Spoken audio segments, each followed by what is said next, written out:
जय जगन्नाथ जय गोमाता। बर्तमान टाइम हो 8:50 सकाळ टाइम।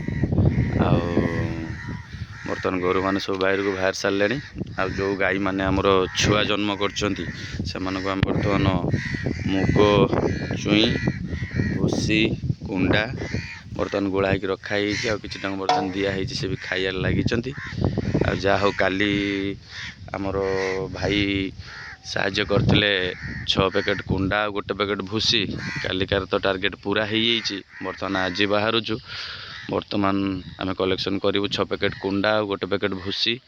तो जो जो भाई मैंने इच्छुक अच्छे गौशाला को साहाଯ୍य करने बर्तमान डेलिका टास्क खाଇବା टास्कटा बहुत टेंशन चलती आगे साहाଯ୍य करें। देखिपे गोरु मैंने बाहर को बाहर बर्तमान गुहाल भितर कि एपटे भी अच्छा किसी आगे भी अच्छा। आज भाई निहाती 6 पैकेट कुंडा और 1 पैकेट भूसी दरकार पड़ुचे। जो भाई मैंने साहाଯ୍य करने चाहूँगी भाई जय जगन्नाथ जय गोमाता।